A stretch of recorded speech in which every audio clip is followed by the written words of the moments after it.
I never thought I'd end up working at Sterling Corp, one of the biggest tech companies in Seattle.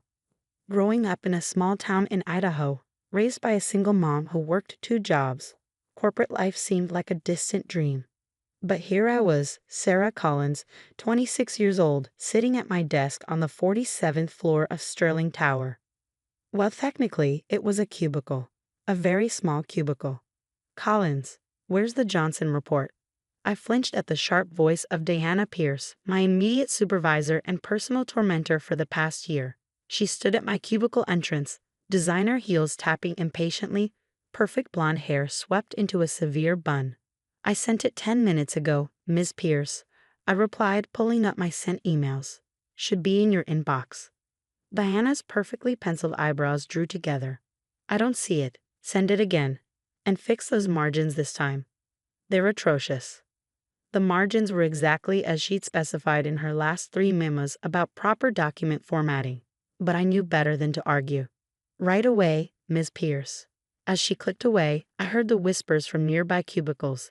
Everyone knew Diana had it out for me, but no one knew why. Maybe it was my Target clearance rack clothes among their designer suits. Maybe it was my state school degree among their Ivy League credentials. Or maybe some people just needed someone to look down on to feel better about themselves.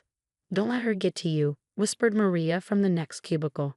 She was one of the few friends I'd made here, a fellow outsider in a corporate jungle. She's just mad because Roberts praised your presentation in the morning meeting. I managed a small smile, but my hands were shaking as I resent the report. One wrong move, one tiny mistake, and Diana would have the excuse she needed to fire me. I couldn't lose this job. Not with Mom's medical bills piling up back home. The next few hours passed in a blur of spreadsheets and passive-aggressive emails from Diana. By 6 p.m., the office was nearly empty, but I was still at my desk, triple-checking a presentation for tomorrow's client meeting.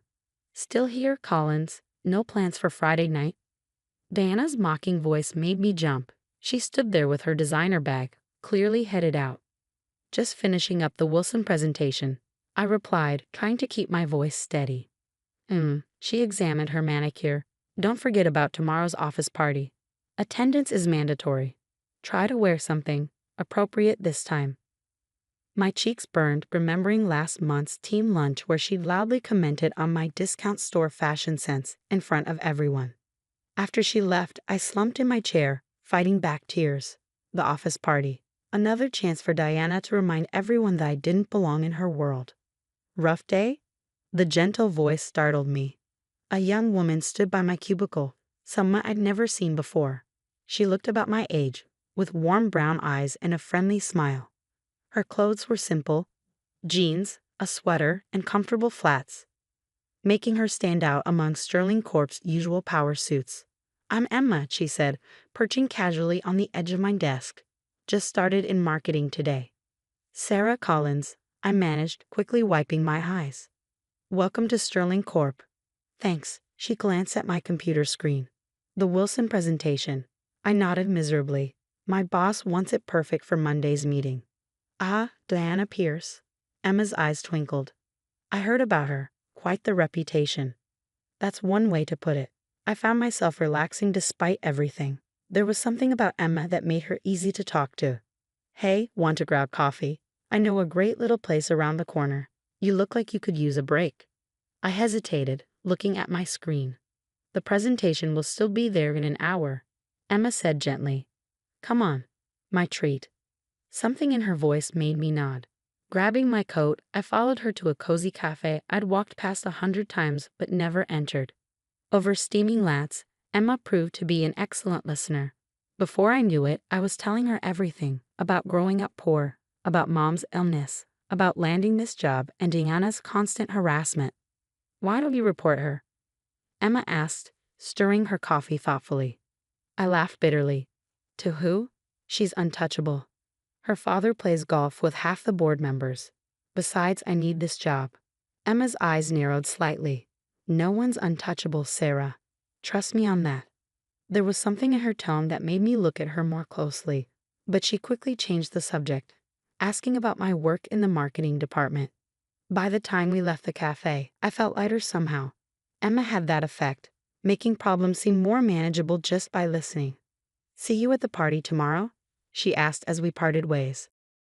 I grimaced. "Unfortunately, have to find something appropriate to wear first." Emma's smile turned mysterious. "Don't worry about that. Just be yourself. Sometimes things have a way of working out." I should have known then that Emma wasn't just another new employee. Should have noticed how the security guard straightened up when she passed, how she navigated the building with the confidence of someone who'd known it for years. But I didn't. I was too preoccupied with surviving another day in Diana's world. The next evening, I stood in front of my apartment mirror, trying to make my only nice dress look more expensive than it was. The office party was being held at the Vista, one of Seattle's most exclusive rooftop restaurants. Another chance for Diana to remind me I didn't belong. My phone buzzed with a text from Emma. "Don't be nervous. Tonight's going to be interesting." I didn't know then just how right she was. Didn't know that in a few hours everything would change. That Diana Pierce was about to learn a very expensive lesson about judging people. The Vista's rooftop restaurant took my breath away. Floor-to-ceiling windows offered stunning views of Seattle's skyline. Crystal chandeliers sparkled overhead, and champagne flowed freely among the well-dressed crowd. I felt painfully out of place in my simple black dress from last year's clearance rack. "Well, well," Diana's voice dripped with disdain. "You actually showed up, Collins, and in the same dress you wore to last year's holiday party. How economical of you." She stood with a group of senior managers, all of them smirking at her comment. Her own dress probably cost more than 3 months of my salary. "Thank you for noticing, Ms. Pierce," I managed, gripping my water glass tightly. I couldn't afford to lose my temper. "Not here, not now." "You know," Diana continued loudly, clearly enjoying her audience, "some people just don't understand corporate culture. They think they can walk in from their little small-town lives and fit in at a company like Sterling Corp." She looked me up and down meaningfully. "But class and sophistication can't be bought at Target, can they?" Laughter rippled through her group. My face burned with humiliation. "I should go check on the Wilson presentation," I mumbled, turning to leave. "Oh yes, run back to your little cubicle," Diana called after me. "That's where poor people like you belong. Not here among actual professionals." I was nearly at the elevator when a familiar voice stopped me. "Leaving so soon?" Emma stood there, but not in the casual clothes I'd seen her in yesterday. Tonight she wore a stunning red designer dress that made my simple black one look like a dish rag. Yet somehow, her warm smile was exactly the same. "I don't belong here," I whispered, fighting back tears. Actually, Emma's eyes sparkled with mischief. "You belong here more than most. Come with me." Before I could protest, she linked her arm through mine and led me back into the party. Diana was still holding court near the windows, regaling her audience with what I assumed were more jokes at my expense. "Miss Pierce," Emma called out clearly. The room suddenly went quiet. Diana turned, her practiced smile freezing when she saw Emma. "I'm sorry you are." "Emma Sterling," my new friend replied calmly, "though you probably know me better as Robert Sterling's daughter. You know, your CEO." The champagne glass in Diana's hand slipped and shattered on the floor. Nobody moved to clean it up. They were all too busy staring at Emma in shock. I was staring too. Emma Sterling, the Emma Sterling. Heir to Sterling Corp and notorious for working incognito in different departments to learn the business from the ground up. And Miss Sterling. Diana's face had gone from smug to sickly pale in seconds. "I had no idea you were. I mean, we weren't expecting." Clearly, Emma's voice was arctic. "I spent the past month observing various departments, Ms. Pierce, getting to know our employees, their strengths, their challenges." Her eyes hardened. "Their bullies." The silence in the room was deafening. "I've seen how you treat people you consider beneath you," Emma continued, "particularly Sarah Collins, one of our most promising young marketing analysts. Did you know her campaign proposals have increased our social media engagement by 47% this quarter? Or were you too busy criticizing her clothes to notice her work?" Diana's mouth opened and closed like a fish out of water. I was just maintaining professional standards." "Professional standards?" Emma's laugh was sharp. "Let's talk about professional standards, Miss Pierce. Like using company resources to plan your personal vacation, or taking credit for your subordinates' work. Or the fact that your father's golf buddies on the board can't protect you anymore because they all retired last month. The color drained from Diana's face completely. Your services at Sterling Corp are no longer required, Emma stated flatly. Security will escort you to clear out your desk. Your replacement starts Monday. She paused, then added with a hint of satisfaction. I believe you know her. Sarah Collins? My head spun. What was happening? You can't do this. Diana sputtered. My father. Your father already agreed to your termination when I showed him the evidence. Emma cut in. He was quite embarrassed, actually. Now I believe security is waiting. 2 security guards materialized as if by magic. Diana looked around wildly, but her former sycophants were suddenly very interested in their shoes. As she was led away, Emma turned to address the stunned crowd. Sterling Corp's success was built on innovation, integrity, and treating people with respect. Anyone who can't embrace those values should follow Ms. Pierce's example and leave. Now, the room quickly emptied, leaving just Emma and me. You planned this? I managed finally. Emma grinned. I've been working undercover in different departments for 6 months, evaluating our corporate culture. Diana Pierce wasn't the only toxic manager we found, but she was by far the worst. She squeezed my hand. Your promotion is real, by the way. Your work caught my eye weeks ago, before I even met you.